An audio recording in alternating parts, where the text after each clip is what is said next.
자, 오늘은 요한계시록 4장 말씀을 통해서 주시는 은혜를 함께 나누도록 하겠습니다. 자, 이제 요한계시록 1장은 서문과 같은 그런 역할을 하고요. 2장, 3장은 바로 이제 7교회 주시는 바로 이제 주님의 또 칭찬, 때로는 또 책망도 있었던 이제 그런 말씀이었습니다. 자, 그 다음에 이제 이 4장으로 좀 접어들고 있는데요. 자, 1절에 보니까 이 일 후에라고 표현되어 있죠. 그래서 이 일이라는 도대체 뭐냐? 이제 앞에 있었던 7교회 주실 말씀을 이제 환상 중에 그 보여주신 그 일 후에라는 이제 해석이 뭐 가장 정확한 이제 그런 해석이 될 것입니다. 특별히 이제 이 4장은 사실은 성부 하나님에 대해서 지금 말씀하고 있고요. 5장은 성자 하나님, 바로 예수 그리스도에 대해서 말씀을 하고 있습니다. 바로 그분들을 환상 중에 이제 보여주고 있는 거예요. 그 다음에 이제 우리가 알다시피 6장 이후로는 하나님의 무서운 심판의 메시지가 이제 계속 이어지고 있습니다. 자, 그러면 자, 7교회 주시는 말씀, 그 다음에 6장부터 시작되는 심판의 메시지. 자, 그 사이에 왜 이 4장과 5장 성부 하나님과 예수 그리스도에 대해서 그 환상을 보여주고 있는가? 이것을 우리가 한번 생각해 봐야 되죠. 자, 그것은 뭐예요? 자, 비록 정말 그 견딜 수 없는 그런 환란이 이 땅에 올지라도 우리가 믿는 그 하나님, 또 승리하신 그 예수 그리스도가 우리와 함께 하시기 때문에 우리가 온전히 그분만을 바라보고 그분만을 의지할 때 어떤 시험과 환란도 우리가 능히 이겨낼 수 있음을 이제 그것을 소망을 주기 위해서 이 4장, 5장을 통해서 바로 이제 그 메시지를 지금 전달을 하고 있는 것입니다. 그렇죠. 우리가 신앙생활하면서 사실은 많은 어려움들이 있잖아요. 삶 가운데 이제 우리 신앙적인 문제 때문에 또 어려움 겪는 경우도 있을 것이고 아니면 우리가 이제 생활 속에서 삶 속에 닥치는 어려움들도 있을 것입니다. 그때마다 우리는 어때요? 불안하죠. 두렵기도 하고 낙심되기도 하고 또 좌절하기도 합니다. 근데 왜 그렇습니까? 우리가 온전히 하나님을 바라보지 못하기 때문에 그런 것이죠. 그렇죠? 우리가 믿는 하나님은 어떤 분이신지를 또 우리가 따르는 예수 그리스도가 어떤 분이신지를 명확하게 안다면 우리는 정말 훨씬 더 그것을 힘있게 우리가 이겨낼 수 있는 줄로 믿습니다. 그래서 우리가 무엇보다 우리가 믿는 분이 어떤 분이신지 우리가 분명히 알아야 돼요. 그래서 늘 말씀드리지만 성경을 여러분 우리가 덮어놓고 믿으면 안 돼요. 열어놓고 믿어야 되죠. 성경을 우리가 자세하게 알고 이 성경 속에서 하나님께서 뭘 말씀하시는지 무엇을 나타내고자 하시는지를 우리가 분명히 알 때 그것이 우리의 믿음의 반석이 되는 것이죠. 그런 믿음은 흔들리지 않습니다. 자, 그래서 이 4장에서 특별히 성부 하나님이 어떤 분이신지를 바로 우리에게 말씀해 주고 있습니다. 자, 그래서 살펴보겠습니다. 자, 1절에 보니까 하늘에 열린 문이 있다 그랬어요. 열린 문이. 자, 오픈도. 열린 문이 뭘까요? 열린 문이. 자, 창세기 28장에 보니까요. 야곱이 형 에서를 피해서 하란으로 도망가잖아요. 도망갈 때 들에서 이제 야행을 하죠. 야속할 때 어떻습니까? 하늘의 문이 열려요. 그렇죠? 사악가가 내려오잖아요. 이게 뭘 의미하는 것입니까? 하나님의 구원의 문이죠. 구원의 문. 하나님께서 바로 이제 이 자신을 만나주는 바로 이제 그것을 상징적으로 좀 바로 이렇게 표현을 하고 있는 것이죠. 그러니까 특별히 이 열린 문은 궁극적으로 뭐예요? 하나님의 구원 계획이 이제 종말적으로 반드시 성취될 것이다 하는 것을 이제 보여주고 있는 것입니다. 그렇죠? 우리는 바로 이 열린 문에서 자, 뭐라고 말씀하고 있어요? 자, 나팔 소리 같은 그 음성이 이르되 그랬어요. 자, 나팔 소리 같은 그 음성. 자, 계시록 1장 10절에 보니까 뭐라고 말씀하고 있습니까? 주의 날에 내가 성령이 감동되어 내 뒤에서 나는 나팔 소리 같은 큰 음성을 들으니 그랬어요. 자, 나팔 소리 같은 것은 무엇을 말하는 것입니까? 그것은 하나님의 음성을 그렇게 표현을 하죠. 나팔 소리 같다. 우렁차잖아요. 나팔 소리가 아주 우렁찬 바로 이제 그 하나님의 그 위엄 있는 바로 이제 그 음성을 바로 이제 나팔 소리 같다 이렇게 지금 표현을 하고 있는 것이죠. 자, 그래서 뭐라고 했습니까? 이후에 마땅히 일어날 일들을 내가 네게 보이리라 하시더라 그랬어요. 이후에 마땅히 일어날 일들. 자, 이 말씀도 계시록 1장 1절에서 이미 말씀한 바가 있었죠. 1장 1절에서 뭐라고 말씀합니까? 자, 이를 하나님이 그에게 주사 반드시 속히 일어날 일들을 그 종들에게 보이시려고 이렇게 말씀하고 있죠. 속히라는 개념이 그때 뭐라고 말씀했습니까? 이미 이루어졌고 앞으로 이루어질 일들. 바로 우리의 구원이죠. 우리의 구원. 이미 우리는 구원을 받았어요.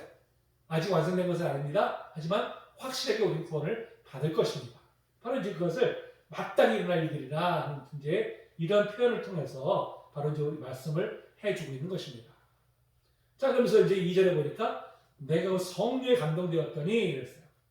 자, 보라, 하늘의 보좌를 베풀었고 그랬어요. 자, 하늘. 여러분, 하늘과 땅.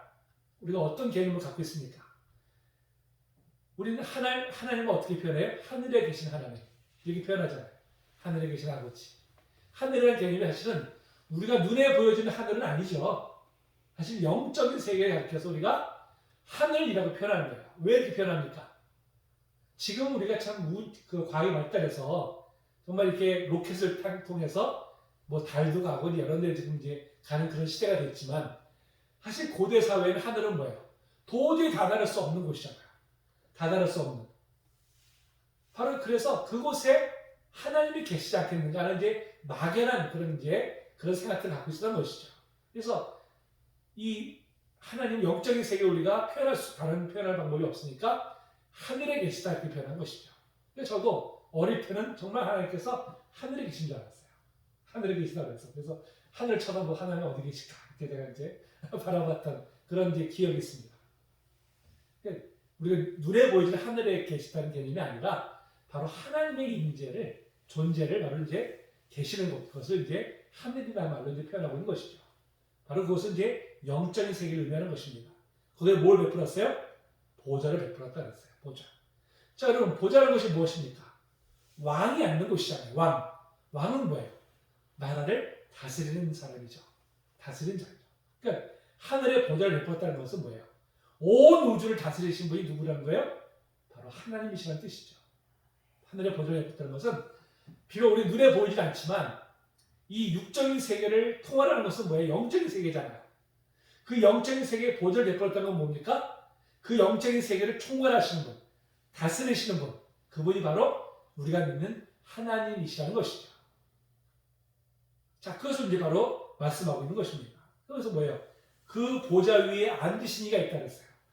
누구 계세요? 성부 하나님이시죠. 성부 하나님이 바로 그 보좌에 앉으십니다. 왕이 보좌에 앉았다는 건 뭘 말하는 거예요? 나라를 통치하는 여기고요. 또 백성들을 심판하기도 합니다. 그렇죠? 그러니까 보좌에 앉으셨다는 것은 바로 하나님께서는 온 우주의 통치자이시면서도 또한 심판주이심을 바로 이제 그걸 말씀하고 있는 것입니다. 자, 그런데 자 3절부터 보니까요. 앉으신 이의 모양이 그랬어요. 모양이 하면서 벽옥, 홍보석, 이런 뭐 녹보석, 바로 이제 이런 온갖 보석들을 지금 이야기하고 있잖아요. 여러분, 하나님이 우리 눈에 볼 수 있습니까? 볼 수 없죠. 하나님이 영이시기 때문에 우리 눈에 보이질 않잖아요. 그러니까 그분의 그 위엄, 그 아름다움, 이것을 우리 인간의 언어로는 표현할 길이 없잖아요. 표현할 길이.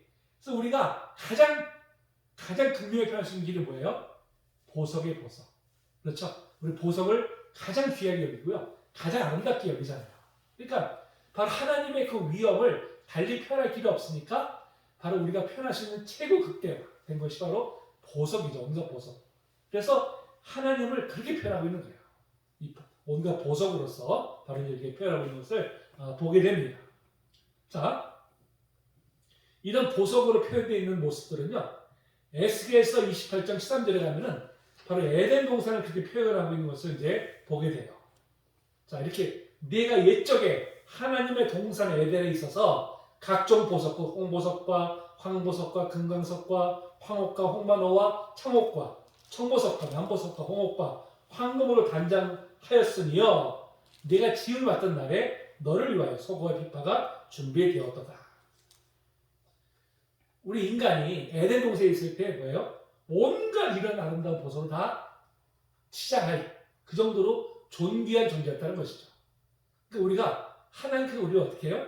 하나님의 형상으로 지으셨잖아요. 하나님의 형상을. 하나님 우리를 가장 귀하게 여기 이제 창조하셨는데 우리를 가장 귀하게 여기셨다면 우리를 지으신 하나님은 어떤 분이시겠어요? 그거 더 귀한 분이시잖아요. 그렇죠? 뭐 측량할 수 없는 그런 귀한 분이심을 바로 이제 이 보석이라는 것을 통해서 이제 그것을 이제 표현을 하고 있는 것입니다. 자, 그러면서 이제 4절에 보니까 보좌에 둘러 24 보좌들이 있고 그랬어요. 24. 자, 계시록은 특별히 숫자를 통해서 표현을 많이 하잖아요. 표현을. 그렇죠? 자, 24는 뭘 가르칠까요? 자, 하나님 보좌 이 주위에 24 보좌, 24개의 보좌가 있어요. 보좌를 둘러싸고 있어요. 그럼 24라는 숫자는 뭘 상징하고 있을까요? 무엇을? 12제자. 그렇죠. 구약 이스라엘 12지파, 그 다음에 신약의 12제자죠. 그러니까 신구약을 통틀어서 그들은 우리의 믿는 자들의 대표자잖아요. 그렇죠? 그러니까 뭐예요? 신구약의 모든 구원받은 백성들을 가리키는 것이죠. 바로 24 보좌라는 것은 바로 이제 그것을 상징하고 있는 것입니다.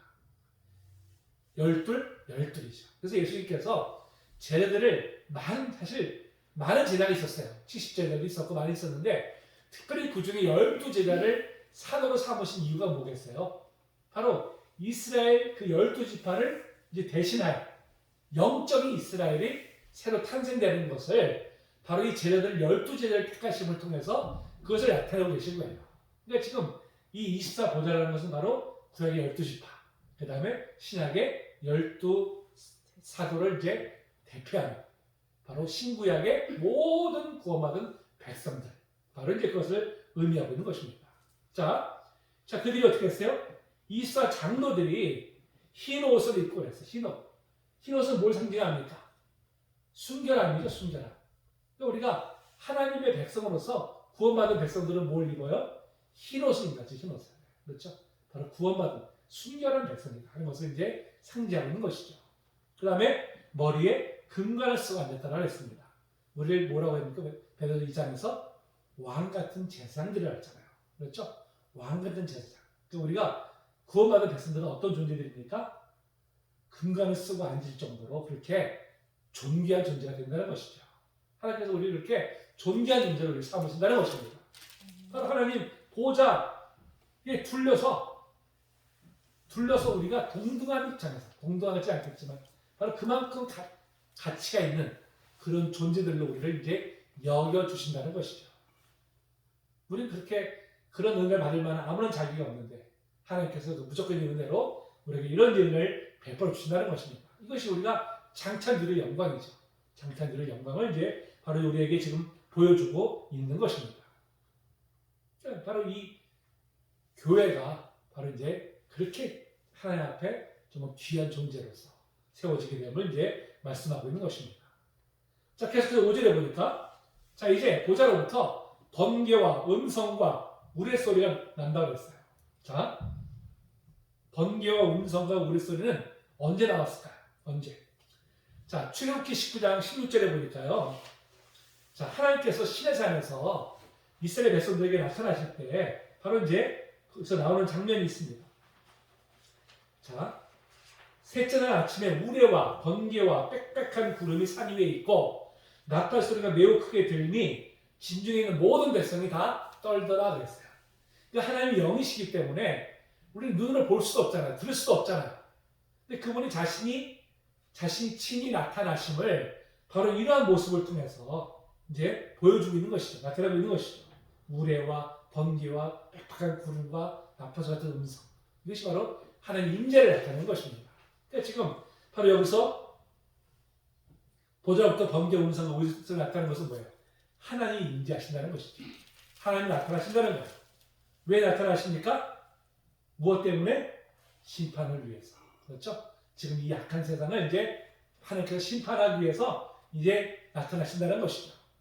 그러니까 우리가 지금 이 세상이 악함으로 인해서 받는 고난 있잖아요. 고통 있잖아요. 그렇죠? 근데 그것을 누가 심판해요? 하나님께서 심판하시기 때문에 그들은 반드시 멸망당한다는 것이죠. 지금은 우리가 볼 때는 그들이 흥한 것 같고 잘 되는 것 같지만 하나님께서 궁극적으로 그들을 다 심판하신다는 것입니다. 그러니까 어떻게 해요? 소망을 가지라는 것이죠. 인내하라는 것입니다. 그것을 이제 말씀해 주고 있습니다. 자, 그러면 또 보좌 앞에 등불 7 있으니 이는 하나님의 7명이라고 했어요. 하나님 7명은 뭘 가리킨다고 했죠? 성령을 가리키죠. 성령. 7은 뭐라 했습니까? 완전수죠. 완전수. 그렇죠? 그래서 7명은 바로 성령을 가리키는 것입니다.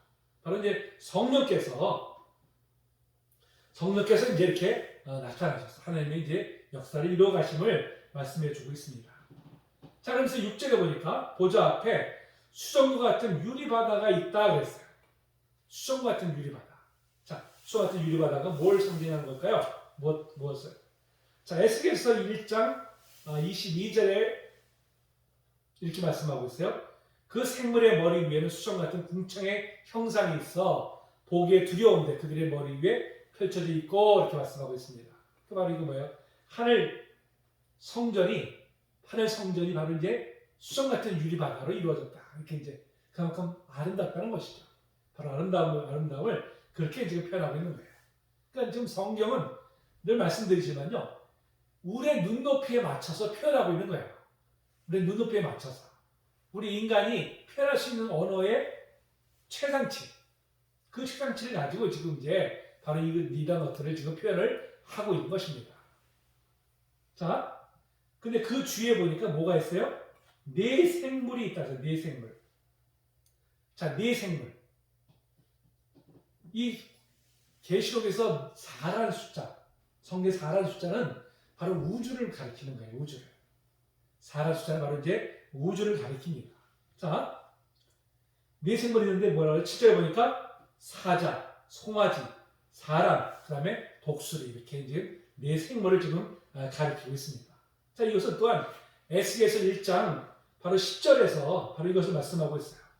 그 얼굴들의 모양은 넷의 앞은 사람의 얼굴이요, 넷의 오른쪽은 사자의 얼굴이요, 넷의 왼쪽은 소의 얼굴이요, 넷의 뒤는 독수리의 얼굴이니 그랬어요.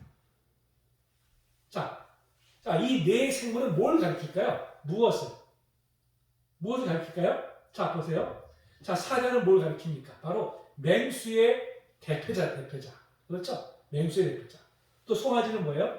가축의 대표자잖아요. 그 다음에 사람.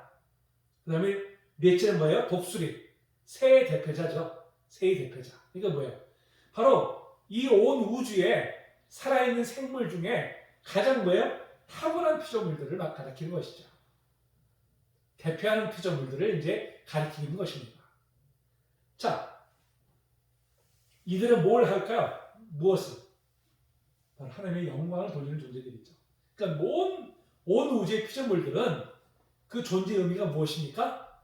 하나님의 영광을 위해 존재하는 것이죠. 하나님께서 자, 이 백성은 나를 위해 지었나니 나로 찬송을 하게 합니다. 말씀하고 있잖아요. 그러니까 하나님께서 온 우주를 창조하신 목적이 뭐예요? 하나님 영광 받으시기 위해서. 그렇죠? 하나님 찬송하게 하기 위해서 온 우주를 창조하셨습니다. 그러니까 피조물의 마땅한 본분은 뭐예요? 하나님을 찬송하는 것이죠. 하나님의 영광을 올려드릴 것입니다. 그것이 가장 큰 이제 본분이 되는 것입니다. 자, 바로 이제 온 우주의 대표적인 이 생물들이 다 뭐라고 했어요? 보좌 주위에 있다는 거죠. 이거 뭘 말하는 것입니까? 다 하나님의 통치하에 있다는 것이죠. 자, 그러면서 6절 하반절에 보니까 눈들이 가득하다 그래서 눈들이 가득하다. 자, 8절에도 보니까 눈들이 가득하다 그랬습니다. 자, 눈들이 가득하다는 건 무엇입니까? 눈은 뭐예요? 눈은 뭘 하는 기능이죠? 보는 기능이잖아요. 눈이 가득하다는 건 뭘 말하는 것입니까? 보지 못하는 것이 없다는 거예요. 보지 못하는 것이. 자, 하나님의 편재성을 말하는 것이죠. 하나님의 영역이 미치지 않는 것이 없다는 거예요. 하나님의 눈을 피해서 다른 갖고 있는 영역이 있을 수가 없다는 것이죠. 모든 우주가 다 하나님의 통치 영역 아래 있다는 것입니다. 하나님의 눈을 피해서 숨을 수 있는 곳이 아무것도 없다는 거예요. 그렇죠? 그러니까 모든 것이 다 하나님의 통치 아래 있음을 바로 눈들이 가득하다라는 표현 속에서 바로 그것을 이제 말씀을 지금 하고 있는 것입니다. 자, 8절에 보니까 그들이 하는 일이 뭐예요? 거룩하다, 거룩하다, 거룩하다. 주 하나님의 천능하신 이 전에도 계셨고 이제도 계시고 장차 오실이시라. 자, 이들이 하는 일이 뭐예요? 하나님을 찬송하는 일이죠. 하나님은 거룩하신 분이십니다. 질 거룩하신 분이십니다. 하나님을 높여드리는 일이죠. 피조물의 가장 큰 사명은 뭐예요? 하나님을 찬송하는 것입니다. 하나님께 영광을 올려드리는 거예요. 자, 그들이 특별히 찬송하는 제목이 뭐예요? 내용이 뭐예요? 자, 전능하시니 그러면서 뭐였어요? 전에도 계셨고 이제도 계시고 장차 오시니 라는 건 뭘 말하는 것입니까? 바로 역사의 주권자가 되신다는 것이죠. 역사의 주권자. 온 역사를 다 하나님께서 주권하신다는 것입니다. 주권하신다는 것이죠. 지금까지의 역사도 하나님께서 주권하셨고 지금도 주관하고 계시고 앞으로도 모든 역사를 다 하나님께서 주관하심을 바로 이제 이 표현을 통해서 말씀을 하고 있는 것입니다. 그렇죠? 우리가 믿는 하나님은 역사의 주관자가 되십니다. 때로는 하나님이 그냥 다 내버려 두신 것 같아. 간섭 안 하시는 것 같아. 실제로 그런 이제 주장하는 사람들도 있어요. 하나님은 천지를 창조하셨는데 창조하시고서 그냥 내버려 뒀다. 이렇게 주장하는 자들도 있어요. 그것이 이제 이신론이라고 표현합니다. 이신론. 영어 다이즘으로 표현하는데 하나님은 천지 창조하신 것을 인정하겠는데 창조해놓고서는 그냥 내버려 두신 것이다. 그러니까 우주가 스스로 돌아가게끔 그냥 내버려 두셨다. 이렇게 표현하는 그것이 이제 이신론입니다. 여러분 그거는 잘못된 주장이에요. 잘못된 인정입니다. 하나님은 지금도 여전히 역사의 주권자가 되십니다. 하나님 뜻 가운데 이 역사를 이끌어 가고 계세요. 여러분 만약에 하나님께서 역사를 그냥 주관하지 아니하시고 내버려 두셨다면 지금 이 인류가 존재했을까요? 절대 존재하지 못합니다. 인간의 이 탐욕 때문에요. 서로 죽이다가 다 끝나요. 진작에 멸종당했을 거예요. 진정 멸망을. 하나님의 주권하시고 하나님께서 붙들고 계시니까 그래도 이나마 지금 인류가 존재하고 있는 거예요. 여러분 인류가 얼마나 이 탐욕이 무섭습니까? 인간의 죄악이 얼마나 무서워요. 여러분 그걸 가지고 마음껏 그 탐욕대로 살았어 봐요. 진작에 인류는 멸종당하고 말았어요. 그러니까 인류가 지금까지 이 죄성을 가지고도 존재하고 있다는 것 하나만으로도 하나님께서 역사를 주관하고 계시구나. 이거 우리가 분명히 알 수가 있는 것이죠. 하나님은 역사의 주관자가 되십니다. 그리고 반드시 당신의 뜻대로 역사를 이끌어 가시죠. 우리 분명히 믿습니다. 그걸 믿는다면 우리가 가져야 될 자세가 무엇이에요? 자세가 하나님께 맡기는 것이죠. 하나님을 신뢰하는 것이죠. 비록 지금 내 눈에 볼 때는 내가 원하는 대로 방향이 흘러가지 않아서 때로는 정말 안타깝기도 하고 답답하기도 하고 좀 낙심하기도 하지만 그럼에도 불구하고 여전히 하나님은 당신 뜻대로 이 역사를 이끌어가시고 믿기 때문에 하나님께 모든 걸 우리가 맡기고 나아가는 것이죠. 우리는 그 소망을 가지고 우리가 나아가게 되는 것입니다. 자, 계속 9절에 뭐라고 그래요? 그 생물들이 보좌에 앉아서 세세토록 살아계십니다 그랬어요. 보좌에 앉아서. 자, 보좌에 앉으실 때는 뭘 말하려고 했습니까? 하나님의 통치와 함께 심판주죠. 심판주. 자, 세세토록 살아계신 이에요. 영원하신 하나님이시잖아. 영원토록 통치하신 하나님. 바로 그분께 뭐예요? 영광과 존귀와 감사를 돌린다 그랬어요. 우리가 해야 될 일은 뭡니까? 하나님께 영광과 존귀와 감사를 우리 하나님 앞에 늘 우리가 올려드려야겠죠. 자, 그러니까 10절에 보니까 이스라엘 장로들이 또한 하나님 앞에 어떻게 했어요? 세스로 살아계신 이에게 경배하고 그랬어요. 경배하고. 우리가 할 일은 뭐예요? 하나님을 높여드리는 것이죠. 하나님을 경배하는 것입니다. 자, 그러면서 자 어떻게 했어요? 자기의 관을 보좌 앞에 드리며 그랬어요. 자, 관을 보좌 앞에 드린다는 건 뭘 말할까요? 관을. 예전에는 이 고대 사회에서는요, 이 나라 간에 전쟁을 하잖아요. 그래서 이제 한 나라가 정복을 당했어. 그러면 정복당한 왕이 자기 왕관을 벗어가지고 정복한 왕에게 바치는 게 관리였었어요. 그것이. 이제는 나는 당신의 속국입니다. 당신이 나의 주인입니다. 이제는 하는 그 인정하는 표시죠. 그러니까 이스라엘 장로들이 자기의 쓰고 있었던 이 금관을 하나님 앞에 드린다는 건 뭘 말하는 것입니까? 하나님 이제는 하나님이 나의 주님이 되십니다. 나의 주인이 되십니다. 하나님이 나의 진정한 왕이십니다. 하나님만이 나의 모든 것을 주관하십니다. 바로 그 고백의 표시인 것이죠. 그 고백. 그러니까 자, 하나님과 이스라엘 장로들의 관계는 어떤 관계예요? 주종 관계죠. 주인과 종의 관계예요. 이스라엘 장로는 뭘 가르친다고 했습니까? 구약의 12지파, 신약의 12사도, 곧 교회 공동체를 말하는 것이죠. 자, 교회 공동체는 주인이 누구예요? 목사입니까? 장로입니까? 성도들입니까? 하나님이시죠. 그렇죠? 성부, 성자, 성령 하나님이시죠. 인간이 주인이 돼서는 안 되죠. 인간이 주인이 되면 벌써 그 교회는 교회가 아닙니다. 명칭만 교회일 뿐이지 참된 교회가 아니죠. 예. 교회의 주인은 오직 하나님이십니다. 그렇죠? 우리는 그분의 종이에요. 온전히 그분의 뜻대로만 우리는 순종하며 나아갈 뿐이지 마치 내가 주인처럼 내가 마음대로 막 휘두르고 내가 하고 싶은 대로 하고 이것은 온전한 교회의 모습이 아닌 것이죠. 그러니까 여러분 뭐 이단들도 다 교회라고 표현들을 해요. 교회라고. 근데 그 교회 주인이 누구예요? 하나님입니까? 아니잖아요. 그 이단 교회의 교주잖아요. 교주. 그렇기 때문에 교회라는 명칭을 써도 뭐예요? 참된 교회가 아닌 것입니다. 참된 교회는 어떤 교회입니까? 하나님을 주인으로 모시는 교회입니다. 예수 그리스도를 주인으로 모시는 교회죠. 그런 교회만이 바로 참된 교회인 것입니다.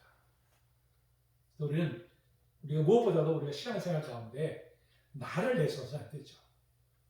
내가 마치 모든 것이 되는 것이냐 우리가 이렇게 행동해서는 안 된다는 것입니다. 오직 하나님만 영광 받으시고 오직 우리 하나님 뜻대로 순종하는 바로 이제 그런 존재들이 분명히 믿습니다. 자, 그러면서 마지막으로 11절에 보니까 자, 그 하나님을 뭐라고 표현합니까? 우리 주 하나님이요 그랬어요. 주. 자, 주가 자, 헬라어로 큐리오스예요. 근데 이 계시록에 쓰여질 당시에 이 주라고 하는 표현을 누가 썼냐면요. 로마 황제에다 썼었어요. 로마 황제를 주라고 표현했습니다. 큐리오스라고 표현했었어요. 자, 근데 로마 황제가 받는 그 주라는 호칭을 누구한테 드리고 있습니까?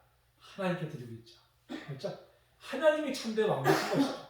눈에 보여지는 로마 황제가 참된 왕이 아니라 오직 하나님께서 참된 왕이 되심을 바로 지금 우리 주 하나님이여 라는 이 명칭을 통해서 그것을 지금 신앙 고백을 하고 있는 것입니다. 그렇죠? 여러분 인간이 눈에 보여지는 어떤 통치자들이 주가 아닙니다. 오직 우리 하나님께서 참된 주가 되신 줄로 믿습니다. 자, 영광과 존귀와 권능을 받으신 것이 합당하오니 그랬어요.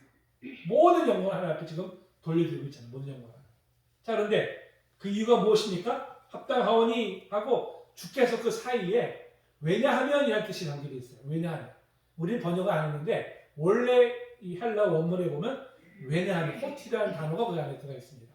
자, 하나님께 영광과 존귀와 권능을 올리는 합당한데 자, 왜냐하면 첫째는 주께서 만물을 지으신지라. 그렇죠? 주님께서 만물의 창조주가 되시기 때문에 당연히 영광을 올려드려야 되죠. 우리 피조물이니까. 두 번째 뭡니까? 만물의 주의 뜻대로 있었고 또 지으심을 받았나이다. 모든 만물의 주권자가 누구예요? 하나님이시기 때문에.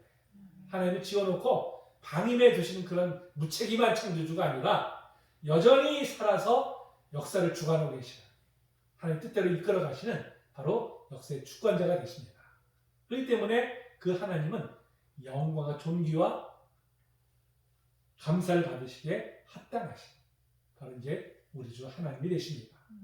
여러분 우리가 해야 될 일이 가장 큰 본분이 뭐라 했습니까? 하나님께 영광을 올리는 것입니다. 하나님을 찬양하는 것이죠. 그 다음에 여러분 우리의 예배를 받으시는 하나님 천지를 지으신 분이시고 역사의 주권자가 되시는 하나님이 나의 하나님이시고 믿는다면 여러분 우리가 살아가면서 이 땅에서 때로는 우리를 힘들게 하는 그런 환경이 닥칠지라도요.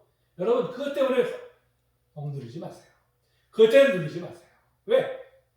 내가 믿는 하나님 역사의 주권자가 되시니까 반드시 그분이 우리를 승리케 하시고 우리 분명히 믿습니다. 우리는 온전히 그분만 우리가 바라보면서 여러분 어떤 환경 가운데서도 절대 우리가 뒤로 물러서지 않냐고 패배하지 않냐고 늘 승리하는 우리 모두가 되기를 주님의 이름으로 축복합니다.